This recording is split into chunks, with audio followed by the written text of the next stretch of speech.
All right. Welcome back, Bobcat fans. Thanks for joining us on another episode of the. What are you smiling over there?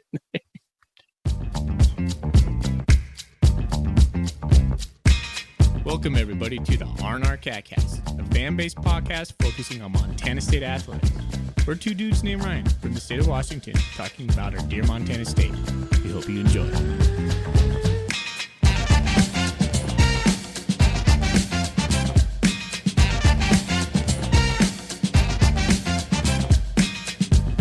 All right, welcome back, Bobcat fans. Thanks for joining us on another episode of the R&R.app. I'm one of your hosts, Ryan Foley. Across the state's my good buddy, and your second host, Ryan Thornburg. We are the Ryans of the R&R.app, the Montana State affiliate of the Big Sky Podcast Network. And we're happy to be here. We're going to talk some defense tonight. Thorny, how you doing, buddy? I'm doing great, man. It's weird recording at the time that we're doing it. It's currently 6:15 p.m. We usually record around 9:15. There's daylight coming in the window. It's weirding me out. I don't think that we have recorded before 8 p.m. once. Maybe an instant reaction show we might have started at 7:45 or something. But this is the earliest I believe we've done it once. Yeah. It's a dangerous time to record because our kids are going to be busting through the doors anytime. Yeah, my son was I'm just counting on that. just belting out, "Who let the dogs out?" in the other room, and it's like you didn't hear it, but I started laughing. So I hope nobody hears all the nonsense, but we might hear some craziness in the background. It's just gonna happen. Yeah, my wife is out with her girlfriends. She had I don't know, they're getting together at a restaurant doing happy hour or something like that. And I was like, okay, I can record. Fingers crossed. Hopefully this works out. So good luck. Here's to that, man. All right. Yeah, we're going to talk about the defense. The depth chart coming out. Well, I mean, the same depth chart that really we've been talking about, but we'll go through some position battles, who's coming up. Yeah. And any news we have as far as the defensive side of the ball goes is second part to our offensive episode we put out last week. So I was looking forward to this, man. Defensive side of the ball, there's a lot of players coming up. It feels like, Ryan, that we have a whole new team. I was just thinking about this the other day. We lost so many good players. The identity of this team has yet to be forged. And everything I'm hearing out of Bobcat camp, Bozeman land is these guys are just chomping at the bit to prove it. Yeah. Shout out to Alex Eshelman. I think she's basically the one feeding most of the information about the vibe around camp, the culture. She's the one doing most of the reporting. So shout out to Alex, because she's the one getting me all hyped up about the identity of the team and the culture. She's the one putting it out there. So appreciate it. Yeah. Right on. But first, like always, dude, let's talk about what's in our golden coolies. It's not too early. It's still okay to be cracking beers here. So, sorry. What's in your golden coolie? All right, I have the Barley Ridge Nut Brown Ale from Bitter Root Brewing down in Hamilton, which apparently, according to the website, is gluten reduced, always delicious. I like the first couple sips I've had. The more I get into it, I'm kind of tasting kind of the off flavor from from the barley and all that stuff. So I don't know. It's okay. I probably wouldn't buy it again. I don't hate it. I'll be happy enough to finish it, but I'm not. It's got a little tang to it that I don't really appreciate.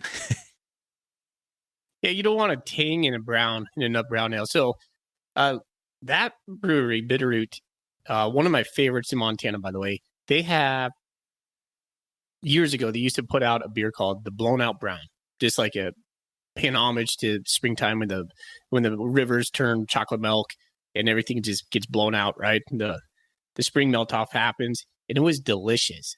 And then they stopped making that, and I think they went to what you're drinking right now. And I've had one of those, and the recipe wasn't the same. Yeah, you're not a huge fan of it either? No. Because I know you and I both are agreement that browns are delicious, but yeah, I'm not. I don't know. Yes. It's not the best one. I mean, I'd rather just go for a Fat Tire, probably. We're going just for brown stuff. Or oh man, how can you pass up a Moose Drool? Moose Drool, the ultimate brown. Or what's the other one? What's that real famous mass-produced brown? Newcastle. Newcastle, that's the one. Yeah. So sorry, Bitterroot, if you're listening for any reason. I don't know why you would be. but not my hair brown. I'm not usually too critical of beers on here, but this one's just I'm not feeling it. It was because earlier in the night, and my senses are more awake, and I'm being more judgmental. What do you got over there, Foley? I can't wait to one of these days where we have like cracked a beer on the episode and be like, oh, that's bad. That's bad. It's like just spit into your microphone. That'd take a pretty bad beer. I guess got power through it. Yeah. Tony, I got one because of you today, bro. I was at the grocery store and I had something in my cart already. I was excited for it. I was like, I'm not going to go with Rainier. I was putting some effort into it. I was pushing my cart down the aisle. I forgot you've been drinking nothing but the something. Belgrade Coronas. Yes, pretty much, right? And I got something from Scuttlebutt, and that's over in Everett. That's Scuttlebutt has some good ones. What'd you pick? Yeah, their amber ale. Their amber's really good. Amber ale. Yeah, I've never seen it. This was the first time. It's bright red can. Obviously, it caught my eye. Striking. Delicious. Yeah, I really like it. Yeah. It's not as good as the Perry Street amber, which is probably like top 3 beer in my book. At this point, I have a crowler of that given to me. It's in my fridge, but it's pretty good. I'm not going to lie. It's not bad. I'd put the Scuttlebutt's amber like one step above like Alaskan amber. Yeah. Right in that same kind of same area. Like Alaska's good, but I think that the Scuttlebutt's a little notch above it. So for like a mass-produced, easily accessible beer, I don't know if it's available outside of Washington, but I've had it before. It's pretty darn tasty. It's a good amber. Mm. And a cool name, Right Scuttlebutt on. Luggett. Yeah. What, is that the brewery's name, Scuttlebutt? Because I've seen it on the cans. I didn't know if that... Okay, cool. Yeah, it's Scuttlebutt. Well, before we get into the defensive stuff, I just want to give a shout-out to Lance McCutcheon for just balling out 2 days ago. Woo! Shout out to him. Like, amazing, right? Like, I was glued to my phone just watching ESPN updates drive per drive. I couldn't see that. It was on, like, NFL Network. I don't know. Did you watch the game? I was at the fair. Yeah. I was at the state fair. Yeah. And then there's the interview thereafter with Daniel Hardy and Lance McCutcheon. It's just so cool, the vibe that's coming out of LA for Montana State. Those boys rocking over there. Still Daniel Hardy. I tried to look a little online today to see how Lewis Kidd did. I saw Trey Webb get some stats. Kevin Cassis had like one catch for minus 10 yards. So I don't know if that was like behind the line of scrimmage. I don't know. And then Troy Anderson didn't play. I don't know if he's nursing an injury over there. But that kind of gave me a little bit of a wincing. That's not good, man. Hammies are hard to come out of. So, but that's pretty awesome, man. Hold my breath for Troy. I was so excited watching Lance McCutcheon highlights and like all the social media push from the Rams Twitter account, which I naturally follow because I am a Rams fan. So this is like doubly cool for me. It's good exposure. It's good press for the Bobcats. Like it's good exposure for Montana State University. It's awesome, man. Like it's just a preseason game, so it's not like as big as it would be if this was happening like in a week 6 game against like Kansas City or something. But it's pretty awesome. It's pretty awesome getting that out there, and it's a cool feeling being an alumni and a fan of a team where there's players that you're an alumni of the school that are playing for your favorite NFL team. It's pretty cool. Like I can see how it'd be pretty awesome if you were like an Eastern Washington fan and just watching Cooper Kupp just tear it up all the time. Like that'd be so cool. Like we've had some, Bobcats in the NFL, but nobody like dominant for, in our lifetimes anyway. So that's pretty cool to see Lance McCutcheon do his thing. That first touchdown he caught, quintessential. Somebody said it was like, it was a quintessential Lance ball. And somebody said, well, that's a 50-50 ball. And then somebody on Bobcat Nation goes, no, that's like an 80-20 ball for Lance. And I was like, that's such a good line right there. It's an 80-20 ball. That is an 80-20 Lance. I mean, 50-50 for normal wide receivers, sure. Yeah. And then it even looked more impressive when you saw like a still of it. The Rams put out like a picture of it. Like he like reached basically over the top of the falling down defender. The catch was a hard catch. And that's one thing that, I've to note on this is like, it's one thing to have like a good preseason game where you have 2 touchdowns, there's blown coverage or something like that. The 2 touchdowns Lance had were real man touchdowns. Like both of them were just physical. Like that's the plays that, if you can make that in a real season, you got a chance to stick around the team. They weren't like, he just happened to be wide open sitting in the end zone by himself or something lucky like that. He earned those. So that could go a long ways to him making the roster. In the end zone, I think on his first one, I saw JJ Koski from Cal Poly give him like a high five. I was like, holy cow, they got a lot of FCS Big Sky flair on Rams right now. Yeah, Koski's been kicking around for a couple years in the practice squad. I don't think he's ever made the 53 man, but he's hanging around. Oh, okay. Yeah, that's kind of funny. Probably the only guy in the NFL from Cal Poly is a wide receiver from when they were triple option. Like, that's just kind of hilarious. Man. So now we have to replace all those guys we just talked about. I mean, lose guys like Troy, Hardy, Williams, Benson, Webb. Those are just defensive players. But then you think about Lance McCutcheon, and next year we'll lose Afonso. I mean, guys that are define your program, right? That's like the biggest. One last thought on McCutcheon. Yeah, go ahead. Was I kind of was thinking, I was like, I wonder if Jeff Choate was kicking himself a little bit for not using him as much as we probably should have. See, I honestly don't think Lance was really ready for that kind of season. At least not until he was a junior. Well, he wasn't physically there. I mean, it took some development. Like, plus he was behind two other guys that are in the NFL right now. Kevin Castis. Well, I guess Travis Jones is not in the NFL anymore because of a little mishap that he had on the personal side. But he was in the NFL. He was behind two NFL receivers.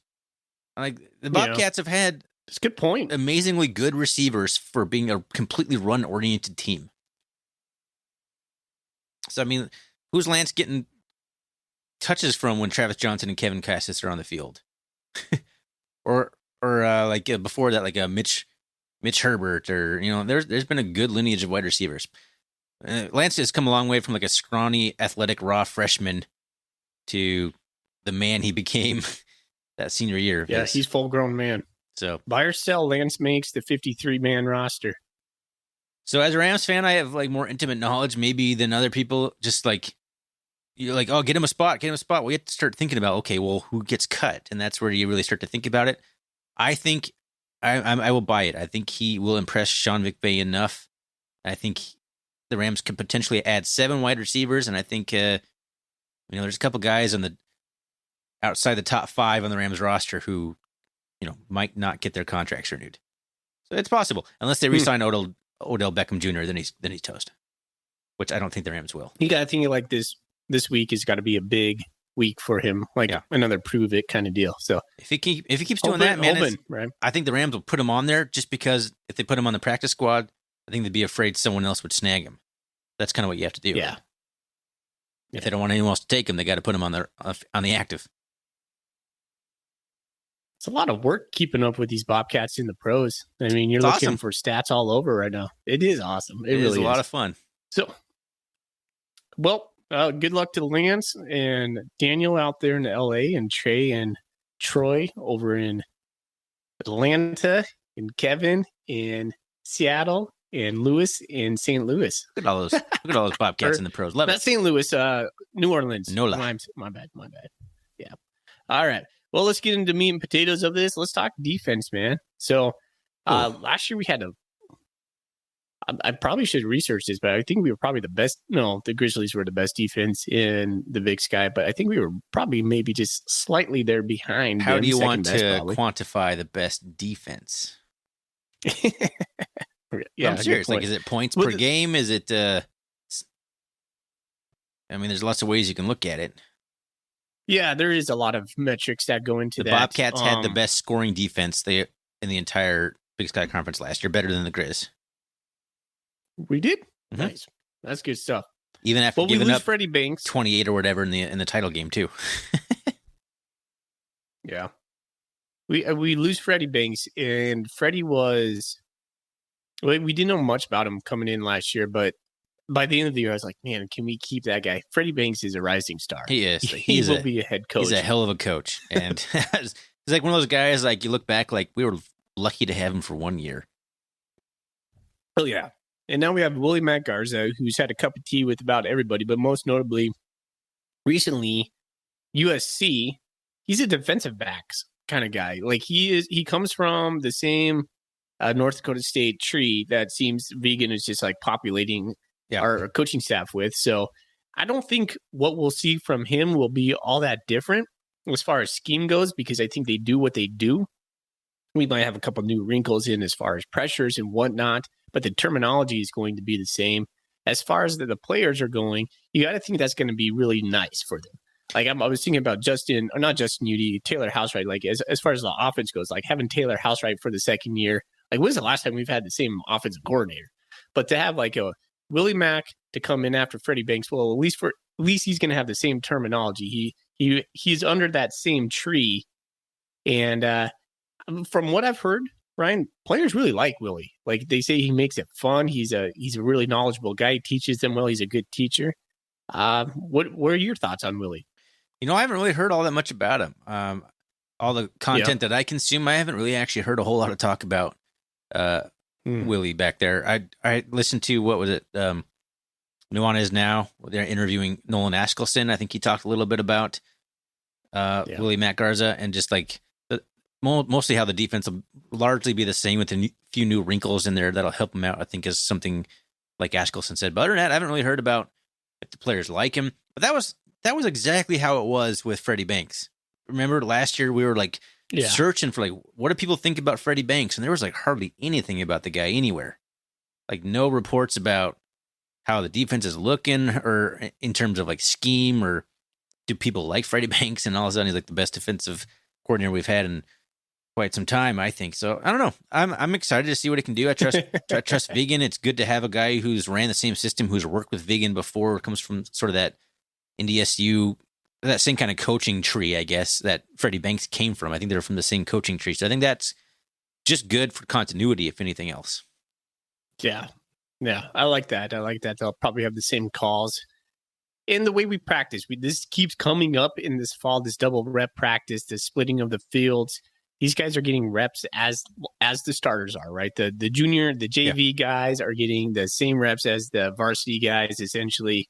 And so if and when a starter goes down, those backups are ready. They know the terminology, they know the plays, they know what looks they're getting. So that's something to be like, put that in your pocket and think about that through the season, because I think that's going to come up more and more. For sure. Well, what are some of the other big headlines besides the defensive coordinator change? What else you got? What else do you want to talk about? Or do you just want to dive right into the personnel stuff? Yeah, just acknowledge again that we lost Troy, and we're not going to try to replace Troy. And then Bobcat front has said very, very hey, we're not going to replace Troy. We're not going to try to replace Troy. Yeah, we can't replace Troy, and that's good. They know that. Replacing Hardy, Amandre Williams, Chase Benson, Trey Webb seems like a tall task, and it really is. And we'll get into let's start just getting into the guys that are going to be the names that are going to replace him. Let's go down. Let's do this. Let's talk defensive line, linebackers, corners, and then safeties. Sounds good. Each level. All right. Go back to levels. It all starts up front. Right, that's the most important position group in football, really. The lines, offensive line and defensive line. You're not going anywhere without at least a competent one of each. And man, it's going to be tough to replace Chase Benson, who got his accolades eventually. Daniel Hardy, who's obviously getting tons of accolades right now, and while he was a senior at MSU. And then Amandre Williams, who was honestly pretty underappreciated that senior year of his. He was able to do a lot of things with his athleticism, I think, that went unrecognized. But we got a rising star. I think that's pretty clear based on his preseason all-conference pick in Brody Grebe. Probably starting at the defensive end, I believe. I assume at the strong side. Let's do that. I think he's going to be the bigger of the two defensive ends. You got Blake Schmidt, I think, is going to start on the interior. Is that right? Before I even go too far here. They have, Blake Schmidt is who I'm looking at the summer depth chart, which who knows, that might be changing. But I do believe Blake Schmidt will win the job there, 6'2", 288. Next to him, I think probably going to be the biggest riser, if you want to talk about a breakout player type guy, Sebastian Valdez, 6'3".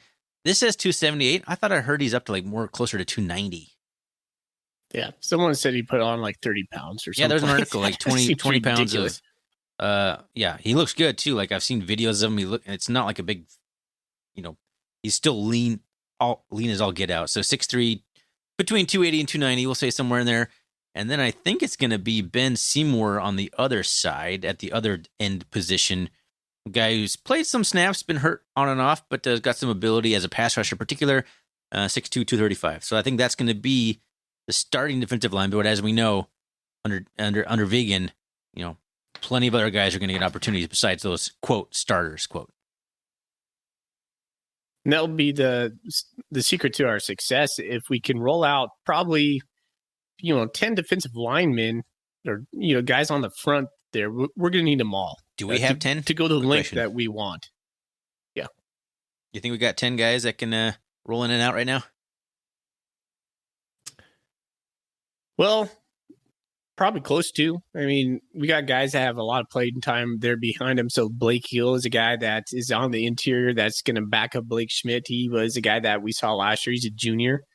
Blake Schmidt and Sebastian Valdez, those are the guys that you're going to hear for the next couple of years. Sebastian Valdez is going to be an all-conference kind of guy. Blake Schmidt's probably got that in him as well.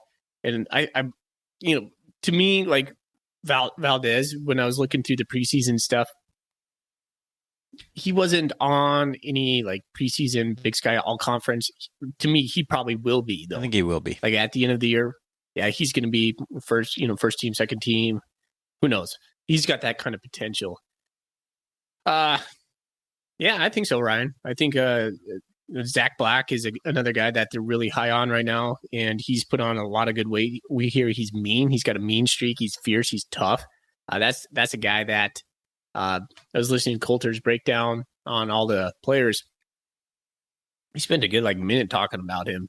And, when Coulter's got some news on a guy, that's pretty good stuff right there. So I'm excited to see what Zach Black can do.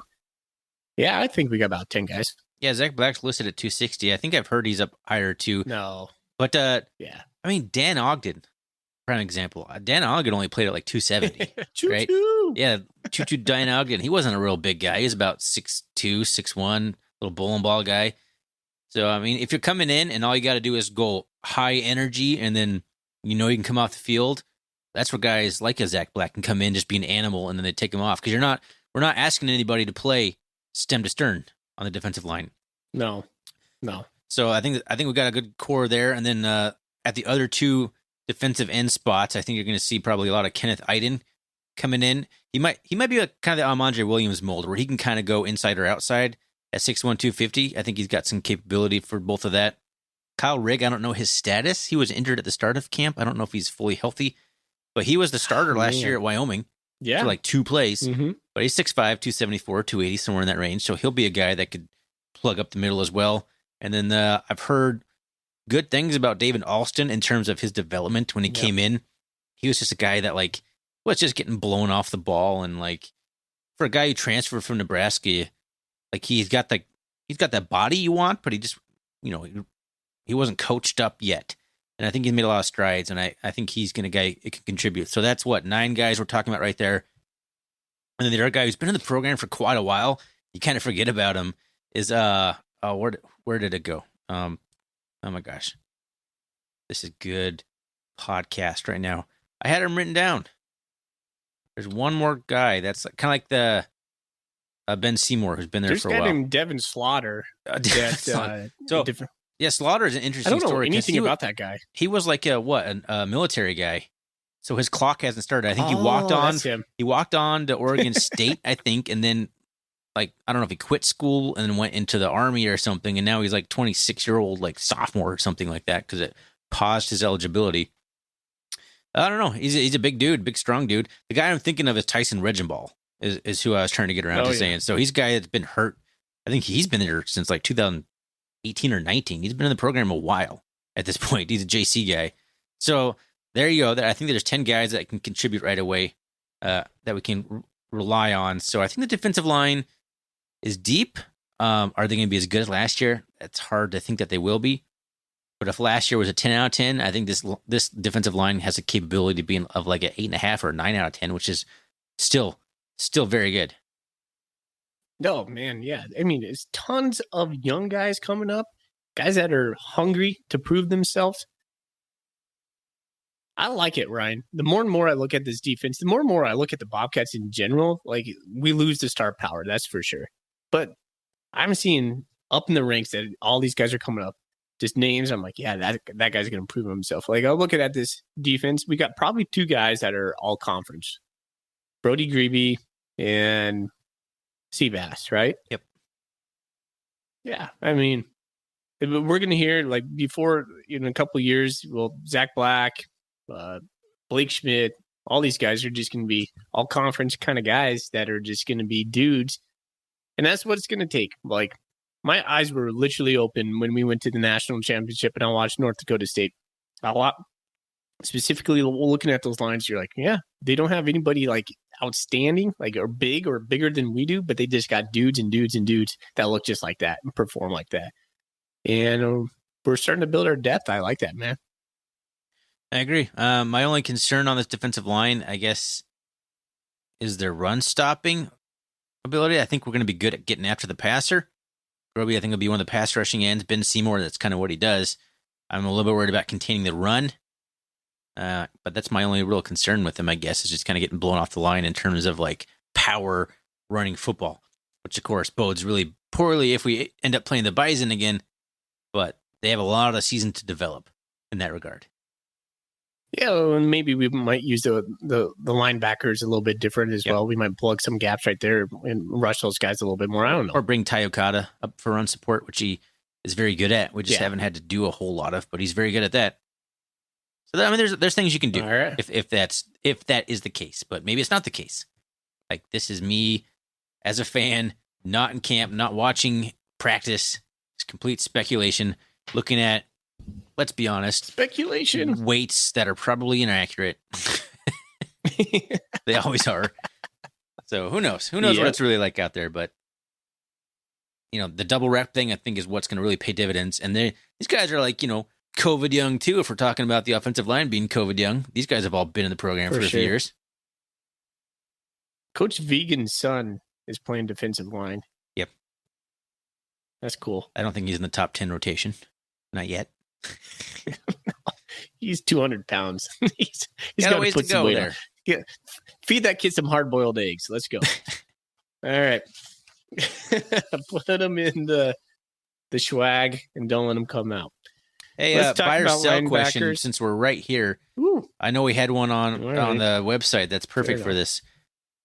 I pulled it. I don't have it up in front of me, but there's buy or sell about the defensive line having more sacks than they did last year.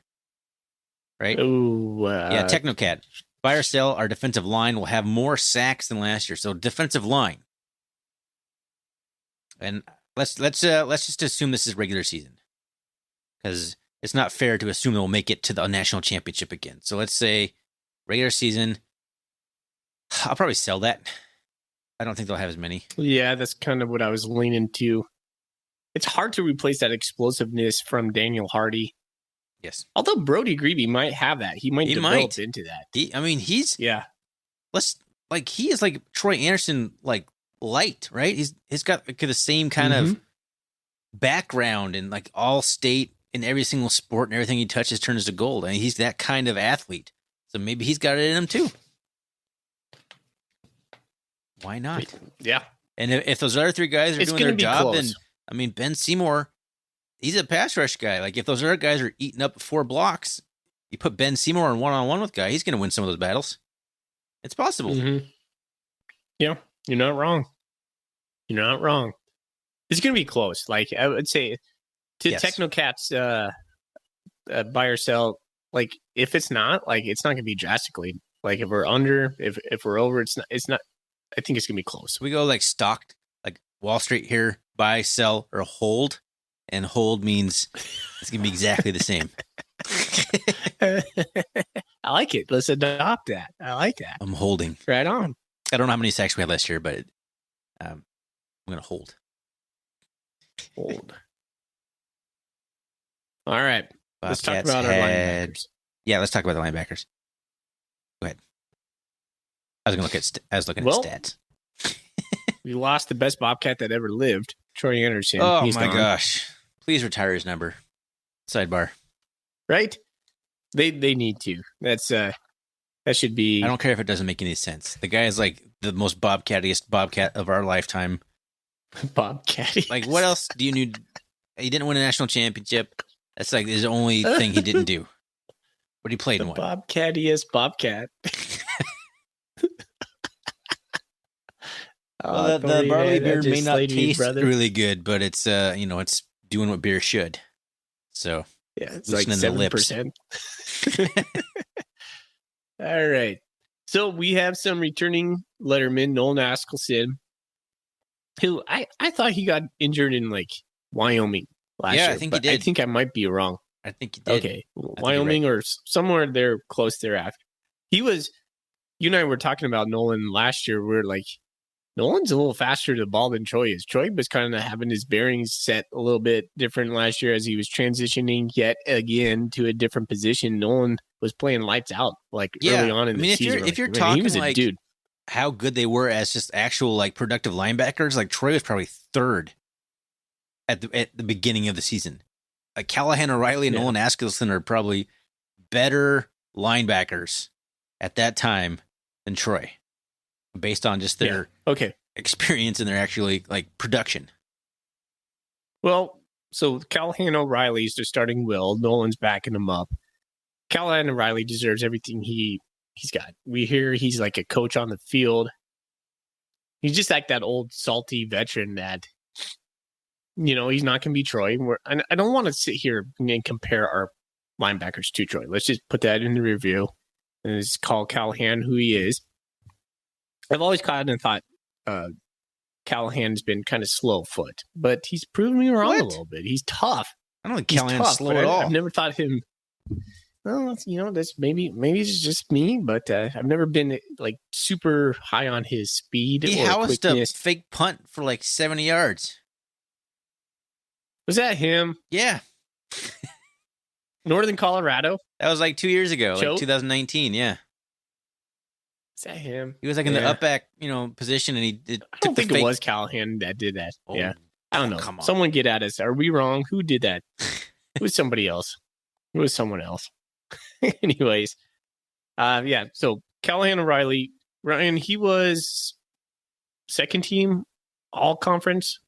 I believe so. Yes, I don't have that information in front of me. I should have. Preseason, would have been a smart thing team to do, but yes, he's preseason all conference, not first team. Okay. All right.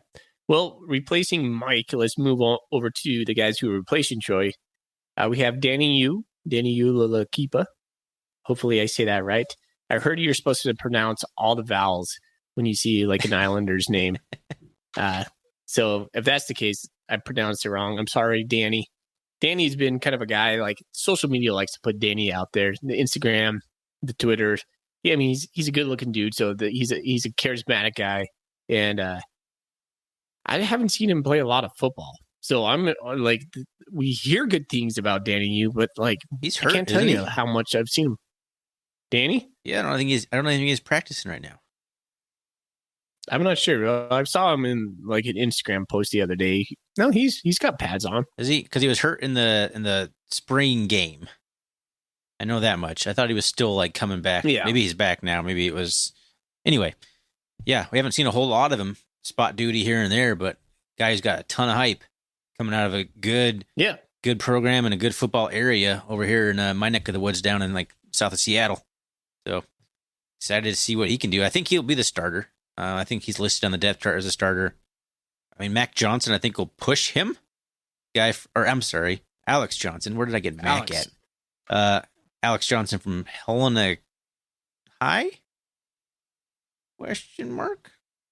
I should know these things. I have the roster in front of me. Maybe I should click over to it and look at it. He's a math major. Yeah, That's Helena. cool. Yeah, Helena High. There you go. 6'3", 207.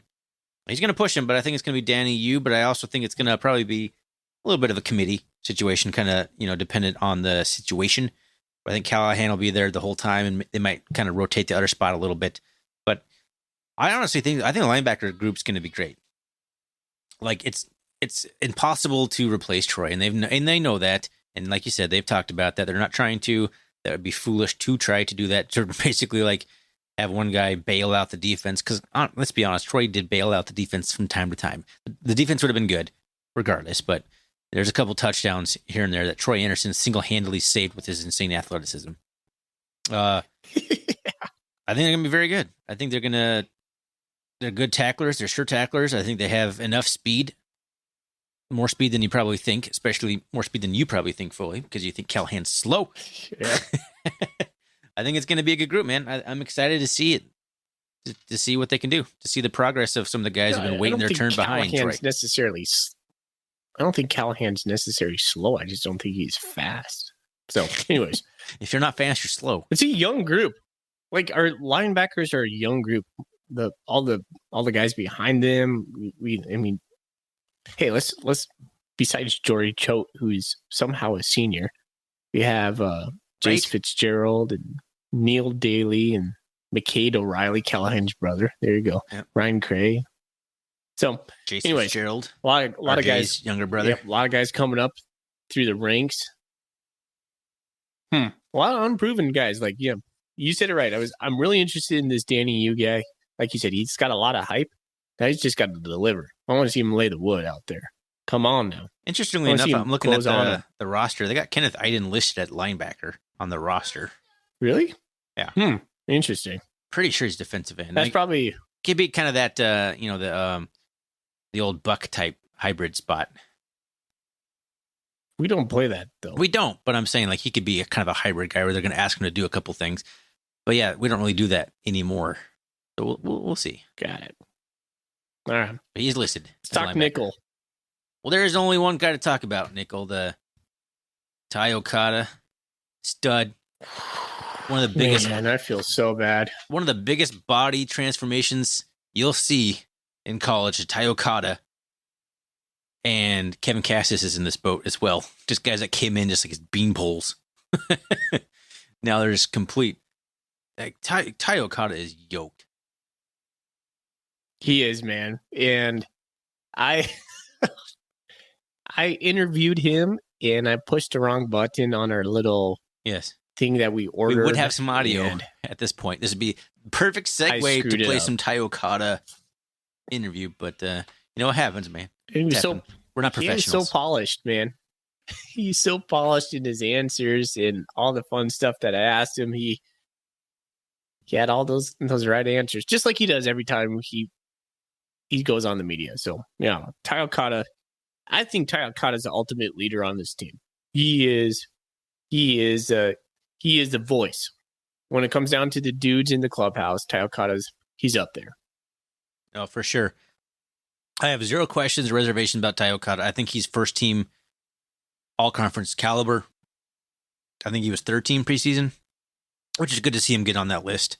I don't think there's anybody else in the conference I'd pick over Tai Okada, especially the other similar player over the hill. The only thing I have about Tai Okada, number 37. Yeah, the new number 37, Robbie Houck, everybody. All right, we weren't going to talk about it, but here we are talking about it. The drama going over to number 37 over Missoula. It's so shady, dude. I hope it tears the whole team apart. If you don't know, we'll give a quick recap, and we're going to push on from this. Number 37, legacy number over in Missoula. Jace Lewis wore it last year. He passed it down to Marcus Wellnell. Then they announced, Jace announced it on Twitter. I think Marcus Wellnell announced it on Twitter. The Grizz Facebook and all, like they put pictures of, I think they photoshopped number 37 on a Wellnell, and they started pushing out all this stuff. Fall camp starts in Missoula. There's no number 37. When asked about it, Bobby Houck just said, "Oh well, I'm not really qualified to comment at the time. There's more consulting that needs to be done." Which, in my opinion, and this is we've heard this. We've had we do have some sources here and there. We don't usually talk about anything like that, but a few sources I've had confirmed the initial suspicion is that Bobby wants his little kid to be number 37. Not confirming that. That's just a complete rumor. Please don't come at us, Grizz fans. But there's some drama. However you want to spin it. Thorny's confirming it. However you want to spin it, it's drama, and I hope it tears that locker room apart. I hope we have a schism. You remember that whole Brett Favre, Minnesota schism thing? If you're old enough to remember that garbage. Schism. Tearing me apart. Bobby. So anyway, Tai Okada. I love it, man. It's the only downside to Tai Okada is he is a little. What do you like to say? Guys who get injured. Yeah, that's the whole thing. I'm like, fingers crossed over here, dude. So let's talk a little bit about. Yeah, I'm hoping he's healthy, and I think he can be healthy all season. But he's gonna have to come out at some point, I'm sure. Who backs up Tai Okada at the nickel spot? Tyrell Thomas currently injured at the start of camp. I don't know what his status. Lavelle Price Jr. is. So you think he is a nickel? I know he's listed as a nickel, but do you think he is a nickel? Yeah, I do. I mean, he weighs 1 less pound than Okada according to the depth chart, and he's 3 inches shorter, which just means obviously more muscles, right? I like what I've seen of Lavelle Price Jr. I don't know if he's. I've liked what I've seen out of coverage. I don't know if I've seen him tackle a lot, because you got to tackle a lot in MSU's nickel system. Yeah, that's where Ty gets messed up. Is he gets his nose in the box and he dives at the legs and takes down these guys behind the line, and he's messing up his collarbone. Yeah, I don't know a lot about Lavelle. Like he's a junior. We haven't seen him play. Is he already a junior? Yeah, that's how it works sometimes, man. You got these guys that are hyped up freshmen, and you pay attention to them, and all of a sudden they're juniors and they haven't played at all. I'm like, how did this happen? How old am I? Yeah, I like the nickel position. It's probably one of my favorite positions on the football field, honestly, because you can do a ton. You're asked to do a ton, and you can be a vocal leader like Ty is. It's an exciting position to watch. My eyes tend to go to the nickel position when we play football. I watch, who would have been a really, really fantastic nickel? Troy Anderson. He kind of was. He kind of was. They asked him to the way they played him at Mike. He kind of was. He was like the dime essentially. Yeah, but imagine him having to do that without having to be taking on any offensive lineman blockers. Just complete freedom to run. And that's what I think the Falcons should use him as. Yeah, I honestly don't even know what kind of defense the Falcons run. I think it's a 4-3. It's pretty traditional in the NFL. But I'm pretty curious to see how they use him. Well, we're set at nickel. I think regardless of who comes in back up, I hope Terrell Thomas comes healthy, because I think that's kind of his natural position at this point too. He's been here a long time. Replace him? What's that? Last year, wasn't Rylan Ort the guy that replaced Ty on the nickel last year? I think Ort did come in at the nickel spot. Yeah. Let's move on to cornerback. Devin Davis is listed over James Campbell. I kind of don't want to. Why? Because that's a lot of dudes we have quarterback. Like, we have a lot of talented dudes. I don't know how we're going to make sense of this. Well, I guess let's you and I project who I think is going to start. I think Simeon Woodard's obviously got that corner spot locked down. 5'10", 170, sophomore, one of the fastest riders on the team last year. I think he's primed for a great season.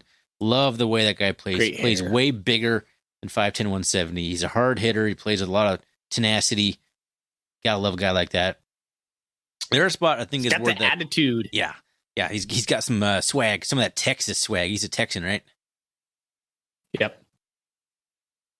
All right. So the other spot's the part that's a little bit more open, and I'm a little surprised. I was surprised to see who do they have listed over James Campbell, senior, converted. Devin Davis. Yeah, Devin Davis. The guy, good size, 6'1", 197, freshman, but he hasn't really played at all. And James Campbell played last year, and I thought he played pretty well at cornerback. So they're both 6'1". Davis has got 24 pounds on him, but Campbell's a speedster, and I think he transitioned naturally to cornerback. So I was a little surprised. But what do you think about that position opposite of Woodard? It's hard, man. It's really hard to think about the corners, because you and I get to watch the spring game and whatever game's online, right? So I feel like when we last watched Bobcat football in what's the spring game that we have? What's it called? Sunny Holland Classic or something like that? Scrimmage. Yeah. I just write so many notes. I'm like, man, there it is. That guy's looking good. That guy's doing a good pick. Oh man, that guy has a pick too. I was just like, holy cow, there's so many corners. Miles Jackson, Devin Davis, all these names that like I feel like I know a little bit about, but that's really it. I know a little bit about a lot of these guys, and it feels like they're all like dudes. You're like, you hear good things, like, wow, that guy's gonna be a good player. Look at him, he's rising up on the depth chart. I gotta see him play, Ryan. I gotta see him play. Yeah, I don't actually remember Devin Davis too much from the scrimmage. I know he played, and I'm pretty sure, it doesn't ring a bell to me. I mean, the guy who, thinking back on it, that stood out is obviously Drew Polidor, the transfer from Air Force, who had 3 interceptions, all from John Chambers, 2 or 3, I can't remember. And he's been a little bit hampered. And I read tucked away in a Skyline article was that Drew Polidor is in the mix at safety. So I'm not even sure Polidor is at the mix at cornerback at the moment. I think what you said, though, is a testament to how deep the whole room is. Yeah. You got a bunch of guys that you can't really identify, but they all are effective. It's kind of like the defensive line. Like, it's just rotation of talented guys, and maybe outside of Woodard, maybe none of them are all conference type guys, but they're all like right there. And it just goes like 4 or 5 deep, which is, a good place to be. The cornerback's a hard place to recruit. And as the Big Sky Conference kind of almost transitions to more of a running back conference, like it's not as pass happy as it used to be. So that's an interesting conversation for later, I guess. But I like this group, man. I like the cornerbacks. I think no matter who you roll out there, I'm feeling good. I don't think there's any weak point. I think you can go 6 weak point. You can go 6 cornerbacks and feel pretty good about any one of them. What are you laughing at? The name that I've heard from Willie Mack is Takari Carr, a freshman for us. He might be one of the guys, a true freshman that might be getting some playing time. So Compton, there's California. a name that you should watch out for as well. So yeah, Cade Cutler, another guy from Phillipsburg, man. We've heard a lot of good things about him too, I think. So I'm going to put on the hot take chain right now. I got a chain that you can't see. I'm going to put it. I think Montana State secondary is the best secondary in the Big Sky Conference. That is a bold claim. I think the Grizz have a pretty good secondary. I think Justin Ford's legit. Not jokes aside, I think Hauka's a solid run support safety. If you want a guy who can do it all, Hauck's not your guy. But if you want a guy who can come up and stick his nose in the pile, Hauck's your man, which is a perfect fit for the Grizz. I think we're right up there, though. I think this is a very good group. I like the safeties, which we're going to get to in a minute. I really like it. I really like the secondary. I think it's going to be potentially better than it was last year. Yeah. We have a guy in the NFL right now with Trey Webb. As long as we can replace somewhat of Trey Webb's production and skill set, we will be very, very good. Yeah, that's the only starter we lost. We have Willie Matt Garza as our defensive backs coach, and Brian Shepard, who's the first season at MSU. That's right. Willie Mack is like he's like a defensive back savant. So got a lot of good coaching back there, man. So I'm excited. Willie Matt Garza might be the most experienced defensive coordinator we've ever hired. Yeah. Usually there's 2 ways it usually goes in the FCS. You get a guy who's like 23, who's coached for like 2 years, and or he was your linebackers coach last year, and they're like, all right, you're defensive coordinator now, buddy.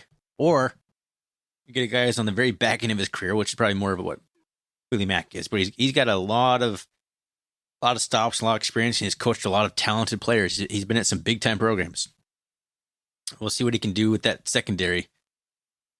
But you know who I'm excited to watch? Guy who's pretty funny on social media, Jeff Manning. Jeffrey Manning. You always tell me which way he prefers. I forget. Jeff. It's Jeff. Just Jeff.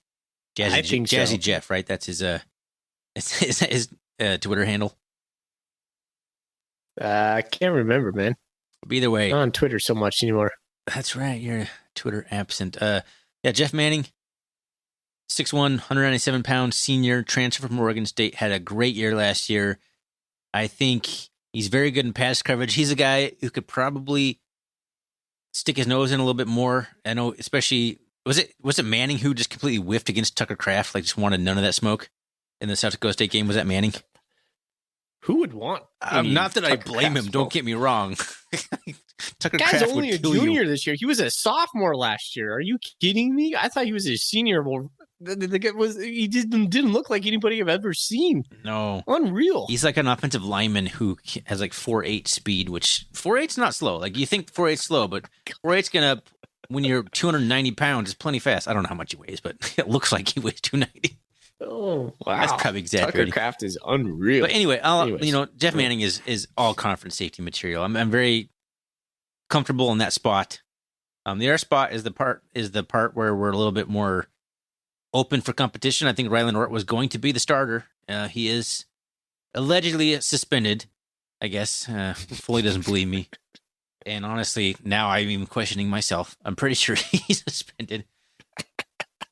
I think Reddy Short's probably going to be the starter day one, though, against McNeese State. Yeah. Reddy Short transferred from Arizona, went to the same high school as Manning. And he's friends with Manning. Yeah, they're buddies. Those two are boys. So they're a couple of seniors. I think Short's a grad transfer. I'm hoping that he kind of came here with little fanfare. I'm kind of hoping it's a very similar situation to Trey Webb. Trey Webb, I think, had a lot more experience when he came from San Diego State. Like he was like all conference honorable mention the previous year, so he did have a lot more, stats and better resume. Yeah. But Short's kind of in that same boat, so I think he's probably going to be the guy that ends up starting because Eric Zambrano transferred out, he left the team for personal reasons. I believe is what happened there. And if Ort's suspended, can you rejoin the team in the middle of the year? For NCAA reasons, if he officially left, I don't think so. Yeah. I think I'm sure there's a way they could have done it in a situation where he could have returned, but maybe not. Maybe I don't know. I don't understand the rules there. Yeah. But yeah, it's either Reddy Short or Kendrick Bailey, who's been with the team for a few years, or what else we got there? We got Tyson Pottinger and Eli Abbey would be the only other guys. I guess Connor Ryan we've heard a lot about too. So I mean, there's a few options, but nobody proven. So this is going to be the biggest question mark in the secondary is replacing Trey Webb.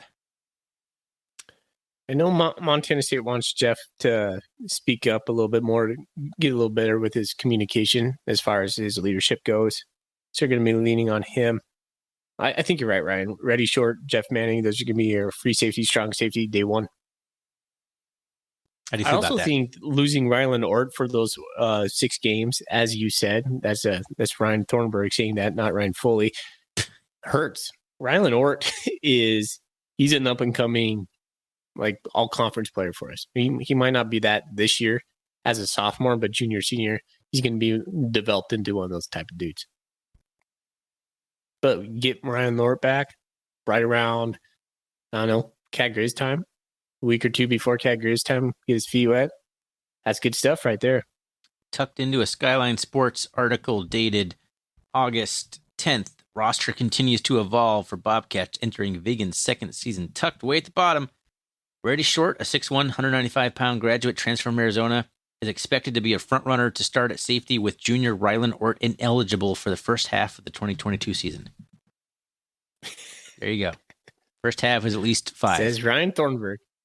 Ryan Thornburg quoting Coulter Nuanez. The only other thing I would say about the safety group, I've heard really good things about Tyson Pottinger. Yeah. He's from, where is he from, Ryan? I want to say Idaho off the top of my head. Yeah, Coeur d'Alene. Yep. You're right. I heard he's a tough guy, moves well, fast, instinctual. So I'm looking forward to seeing him. I was really looking forward to seeing Zambrano as a safety. He put on a lot of good weight.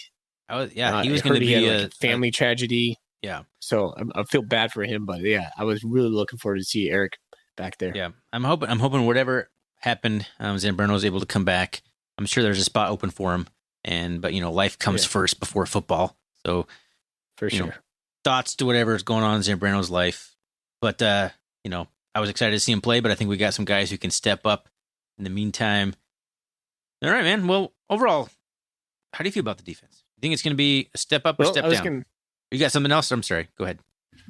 I don't mean to put a cap Well, I on was it going yet. to give a buy or sell from Cat Attack. Buy or sell Thorny.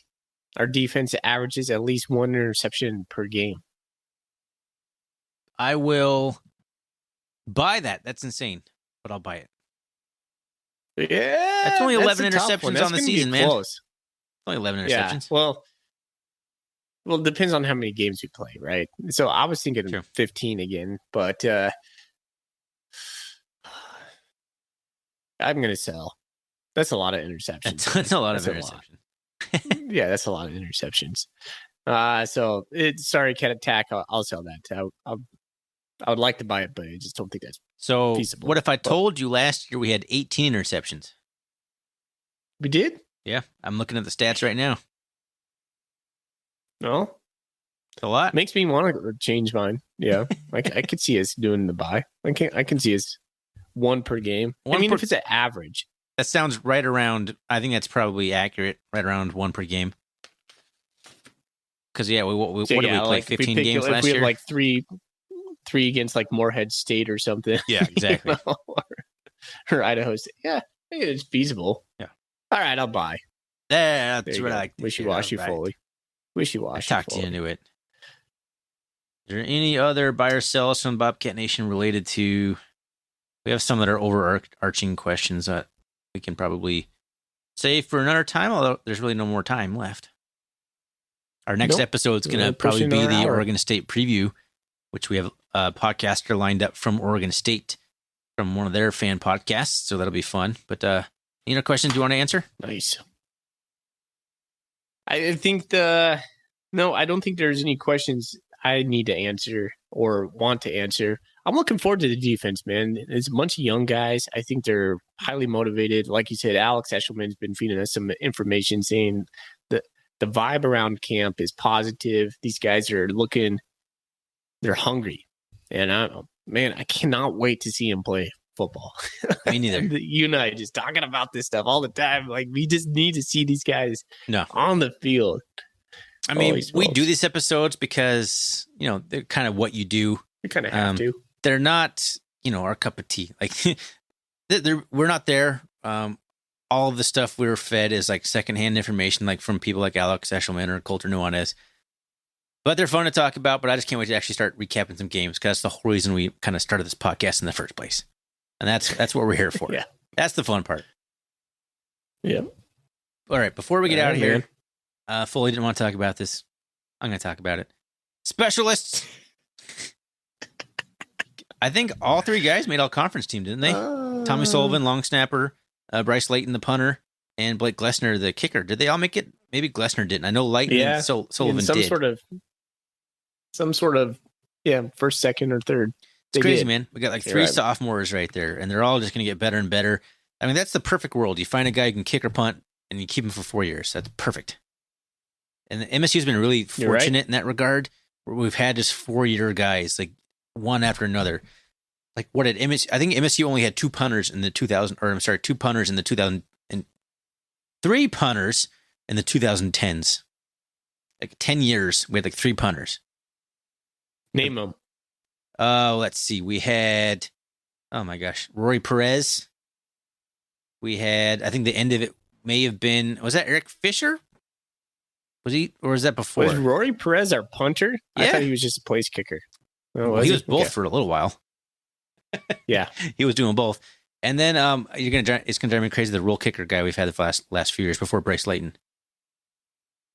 Jared Padmos. Jared Padmos. Yes. I couldn't think of his name. So yeah, Perez was 4 years, Padmos was 4 years, and I can't remember who was before him. It may have been Eric Fisher, but that might have been earlier than 2010, though. That's going back a ways. Yeah, let's go back. I think he was a Kramer guy. So we're going a little ways back now. But yeah, I'm excited to see Stones Glessner coming out for his sophomore year. I do want to see, the only thing I have to say about this whole thing is Glessner, kind of faded a little bit down the season. I think he'll get it back together. He's certainly very capable. Bryce Layton, I do want to see a little bit more leg out of him. He didn't allow a lot of return yardage, but that's because he only punted the ball about 40 yards in the air half the time. Other than that, no critiques here. I'm overall, that's a really good group. Tommy Sullivan, I think, is nailed down that long snapping position. I'm very confident in him. It's a good group. Well said, brother. Cheers. Cheers to that. We got nothing to be worried about there. There was such a dark age in MSU for like kicking in like 2000s under Mike Kramer. Like we had such bad field goal kicking there for a while. We're going off a tangent here, and I'm sorry, but anyone who remembers that time frame, there was some. Every time a guy went up to kick the ball, you were just like, you have no idea if it's going in.